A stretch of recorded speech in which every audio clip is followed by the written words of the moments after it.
Here we are back in class, communicating at work or organizational communication.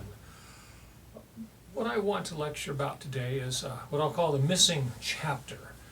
And I feel that after our chapter on leadership here, before we go into our final chapter that tries to pull everything together in a practical manner for organizations, I felt the authors of our textbook erred by leaving out any talk whatsoever about ethics. And so I'd like to talk about ethics for about hopefully 20 minutes here. That's always my aim, even though sometimes I talk for 40. Please forgive me. But ethics, yeah, why is this important in organizations? Well, it's important for several reasons. I've linked an article for you that shows that 1 in every 5 CEOs of large corporations are test highly for sociopathic tendencies, as compared to 1 in 100 for the general population. If you watch the video on defense against the psychopath, sociopath, same term, different eras of psychological research. The author of that video points out that politics is such a competitive business that these sociopaths have a distinct advantage because they will break the rules. In the corporate world, people that break the rules have an advantage. You've all worked with somebody who breaks the rules, right? And ends up becoming a manager, an assistant manager, before somebody who probably deserved the post more because of loyalty and good hard work. Well, yeah, that happens. There's a problem, and people who operate this way, their sense of ethics is not a community sense of ethics, even if they even have one. So because of these problems, because they're so widespread, because our entire economy and political system worldwide now is literally threatened by the fallout from selfish people who are in it only for what they can gain for themselves in terms of power, greed, notoriety, you name it, all the things that people just lust after as humans without restraint. We have a problem, and it's centered in ethics.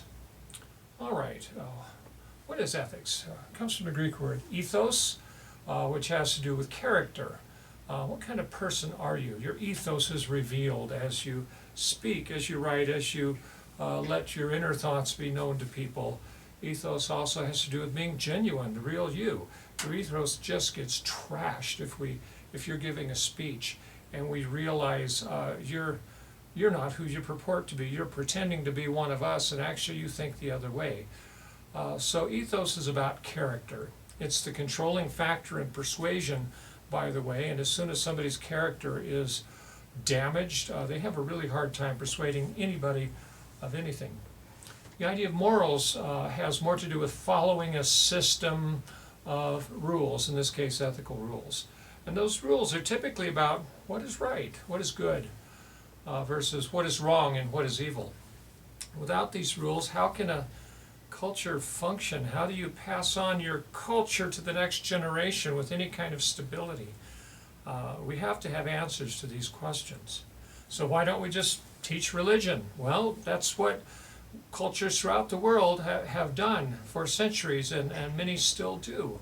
And we've got 5 different main religions listed here, and each one of them has some kind of system of morals. The Dharma for Hinduism, the Noble Eightfold Plan in Buddhism, the Decalogue in Judaism, same thing as the 10 Commandments in Christianity. Islam, it's the 5 pillars of faith, and of course each one of these goes into greater detail about their system.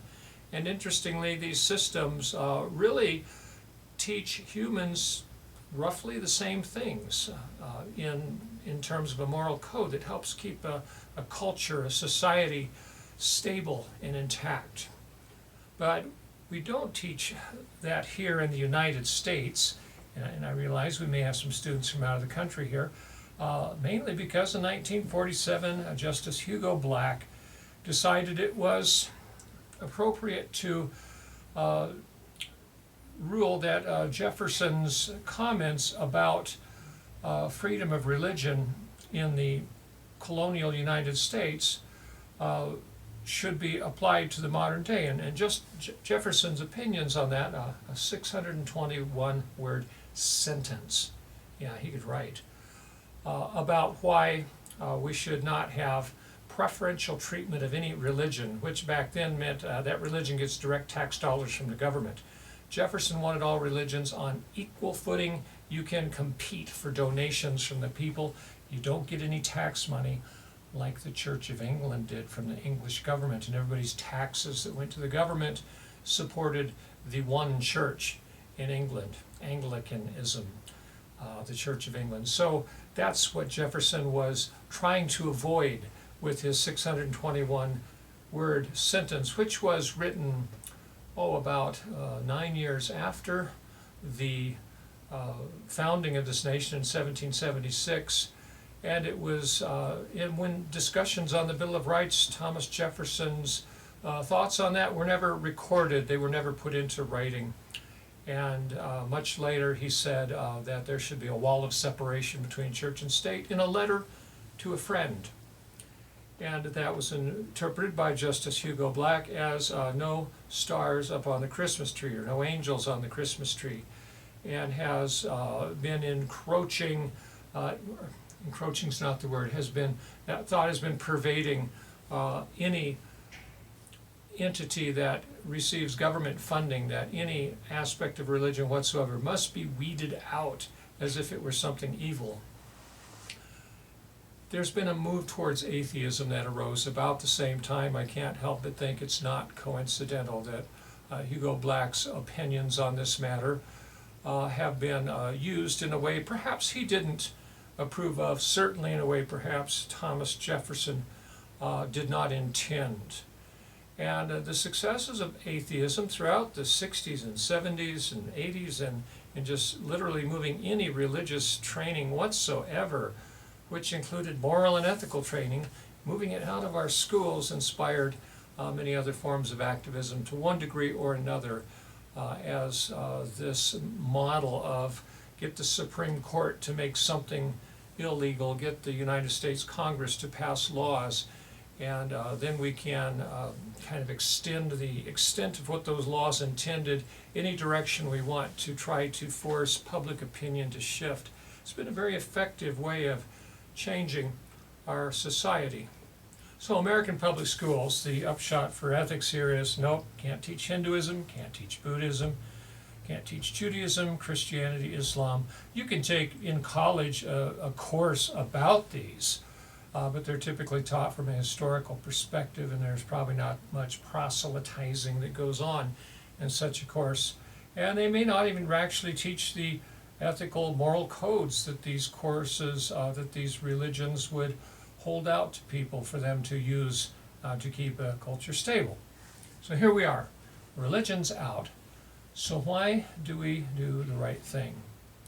Our opening slide here had a picture of Spike Lee there. Do you remember his movie, Do the Right Thing?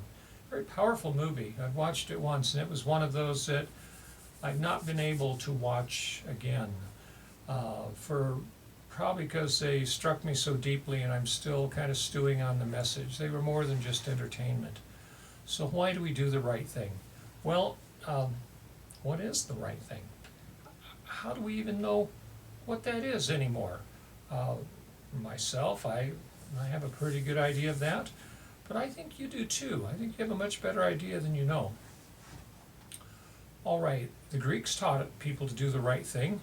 But Greek society was transitioning at the time. Plato wrote his famous book on ethics, the Gorgias, and it was transitioning from a Greek society that believed everything was supernatural and spiritual, and the gods controlled every aspect of your life, and Zeus was up on Mount Olympus throwing thunderbolts down at people, and gods were working in here and there and to move society the way they want. Read the Iliad, fascinating reading about how the gods were involved in the entire Trojan War from the start to the finish. And Plato argued made an interesting argument in Gorgias. And of course, Plato's writings always feature Socrates, his teacher, as the main wise teacher in the dialogue. Plato doesn't even mention himself. But in this dialogue, a sophist named Gorgias, and he was a very successful teacher of rhetoric. He taught people how to persuade. And Socrates asks Gorgias at this dinner party that's held at the home of Callicles, and in attendance was Callicles' number one disciple named Polus, which means colt, kind of a rebellious attitude there. Wordplay by Plato. And so Gorgias answers Socrates, because Socrates says, so you're teaching people how to be very effective at persuasion. Are you teaching them to do the right thing? Are you teaching them ethics? And Gorgias says, that's not my job to teach them ethics. I just teach people how to persuade.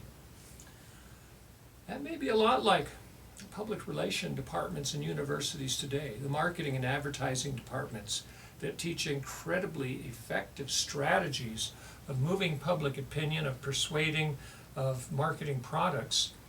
Even rhetoric departments, although I think in rhetoric we do teach, we read Plato, we do teach people the ethics of persuasion. But a lot of these programs that teach persuasion in the university system, they don't teach ethics. And sex sells. Well, is that an ethical way to sell a product? I don't think so. Callicles, actually Polus, picks up the argument for Gorgias next in the book. I'm giving you the Cliff Notes version here. And Polus just attacks Socrates and tries to ridicule him. And even at one point he laughs at some of Socrates' ideas. Socrates calls him out on a brilliant way. He says, what is this, Polus? You're laughing. Is this some new kind of argument? And Polus shuts up after a while. But essentially, Polus wanted to be like Callicles. That was his hero. Callicles was wealthy. Dinner parties at Callicles' home. Callicles was powerful, a leader in the city of Athens, wealthy businessman.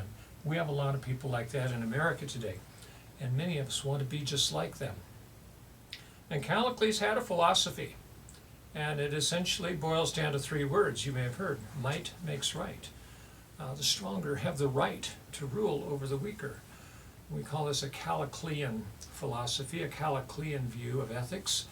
And it's almost an evolutionary view that the more highly evolved species, if it displaces the older, weaker species, that's nature. And this is Callicles' view. I'm naturally stronger and smarter than you. I can earn more money.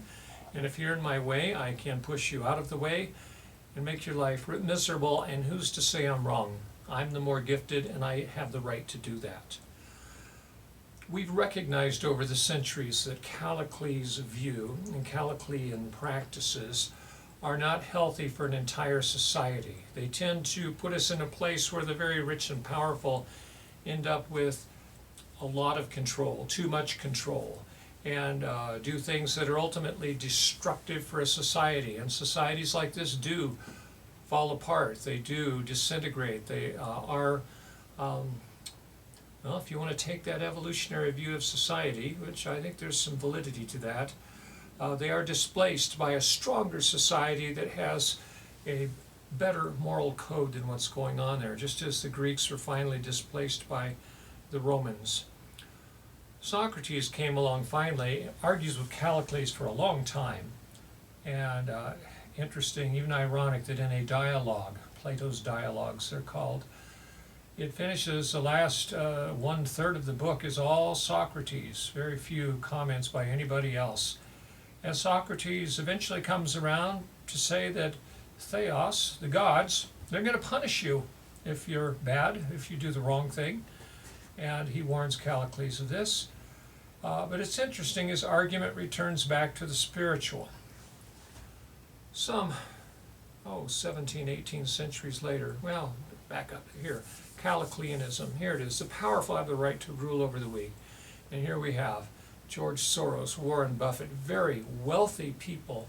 Their wealth in this kind of society means power for them because they are able to buy lobbyists, to buy political votes. We have another kind of Calliclean here. I think that's Idi Amin over there on the right-hand side. And if you don't know about Idi Amin, You can watch a movie, The Last King of Scotland, I believe, which is about a journalist who lives in Uganda during the time of Idi Amin.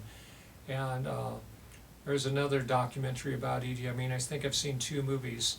And I have a friend who's traveled extensively in Uganda and has told not quite first-hand stories. He started going after Amin was out of power. He murdered millions of people, had people who would kill on command. You're very powerful when you have a group of secret police that will literally kill on command. His secret police wore Hawaiian shirts and sunglasses, and they were feared in the nation of Uganda for that entire time period. Idi Amin's still alive, I think, in the kingdom of Saudi Arabia, living like a king still after getting run out of the country. These people are around. They're very dangerous. They're at the pinnacle of this Kalaklean view. There's kind of a return to it that I hinted at early on in the lecture here in our economic, political, and banking systems. Okay, by the 1800s, Jeremy Bentham came around, a philosopher. He was the father of utilitarianism, and the thing he's known for saying, you remember from your Philosophy 101 class, right? The right thing is the greatest good for the greatest number of people. That's a very practical way to put it. What's best for the most of us? You know, we can't have a law or a rule or some moral code that we are all satisfied with, especially those Kalakleans among us. They're not going to be satisfied with anything that tries to limit them. But what's best for the greatest number of us? This is almost a democratic idea. Great Britain at the time was more democratic. They still had a king. King had a lot of power, but king shared power with Parliament. The history of Britain is going back and forth between who has more power, the king or Parliament. Ultimately, Parliament won out, so to speak, and the Queen today is more of a figurehead. So, utilitarianism is this philosophy, or this moral system, if you will. And this isn't a bad one to live by. And I think doing the right thing, if you're doing the greatest good for the greatest number of people, you're not going to be far away from where the rest of us agree is the right thing. Western culture has been founded on the Ten Commandments from Judaism and Christianity throughout most of Europe, where the Christianity had one way or another taken over various countries, pushing out whatever original religions might have been there, probably more of a totemic or a local type religions where you have your own deity for every valley and every area. And so as the Catholic Church really built up a hegemony over all religion throughout Europe, and that began to extend into the colonies of the Americas, and at the same time the Reformation happened, and you had Protestant churches coming out of Europe, and that was the other option in colonial America. But the Ten Commandments were at the heart of the moral code, and even of the inspiration for the legal codes of these nations. And it's interesting, if you look at these Ten Commandments, you know, open a Bible and read them, open a Torah, read them, get online and Google it if you don't have those books. And you see numbers 1 through 4 are all about 4 rules about honor and respect for God. This is providing a spiritual foundation for your society. Number 5 is really aimed at family stability. And 6 and 10 I find very interesting. They're aimed at community relationships. And if you start looking at numbers 6 through 10 and compare those acts to things that are not in the top 10 list, as I like to say, there's a lot of things we can do to hurt another person, but they have less effect. I can live my life in a way you don't approve of, and it doesn't necessarily affect you. But if I murder you, if I steal from you, if I covet the things that you own and want to take them away from you, if I cheat on my wife and your wife cheats on you and that kind of stuff's going on, This is when people get out their guns and start to take shots at one another. And a community really breaks down. Community trust, if these things are rampant, it just becomes non-existent. And we do have communities where stealing and killing in the inner cities are becoming a large enough problem that these communities are literally breaking down. Isn't this what Bentham's describing? What's the greatest good for the greatest number of people? What kind of rules help us to hold our society together so that we can live in peace, we can pursue our careers and whatever happiness we're trying to achieve, where we can support one another in tough times? And if you have your system of rules or morals, really should encourage that. Greatest good for the greatest number of people. Democracy is really, in this class we've talked about this balancing of creativity and constraint. Freedom versus self-control, isn't that another term for it? And in democracy, I want to be a free person. I can do what I want, yet I live in a community and I can't do just anything I want. I have to do things that cause me to rein myself in and not follow every whim and desire that I have, so that the community survives. Because on your own, it's pretty tough to survive out there. Just try it now. Get your backpack and your sleeping bag and stuff, some other supplies you need, and head out into the great forest. Yeah, go up on the North Rim. I don't think you can walk 30, 50 miles, 60 miles without meeting another person. And live up there for a winter, and you'll begin to value what a community has to offer, because there are communities in some pretty hostile places, and people can make it when you have a community working together. But democracy is vulnerable to this sophistic rhetoric of Callicles, sophism, making the worse appear to be the better. It's literally deceiving people, but it's not by lying, not by bullying. It's sophism are genuine arguments but there are ways to make them seem stronger, a way to put weights on the scale that make it seem to tip, when really, if you examine those weights, they're not so heavy. So democracy is very vulnerable to this kind of rhetoric, especially when your citizens are not educated. And I've noticed lately on YouTube, these, click here, and the title of it is things that most fourth graders ought to know. And here they are, little interviews, questions with adults off the street who do not know simple answers to simple questions, and you wonder, my gosh, how can they even exist in a society if they don't know that? One of my favorite ones was offering somebody a 10-ounce bar of silver or a candy bar, about the same size. Which one did they pick? Everybody picked the candy bar. Amazing, the 10-ounce bar of silver is worth a couple $100, and people don't even realize the value of basic commodities. So when people are uneducated, they are extremely vulnerable to sophistic rhetoric, to the wrong kinds of messages, to PR, to marketing, to other people that just want to get your money and make you feel bad about your body. So you better buy these clothes and these other products to make yourself beautiful, because otherwise you're totally rejected. And we fall for that. We fall for that over and over.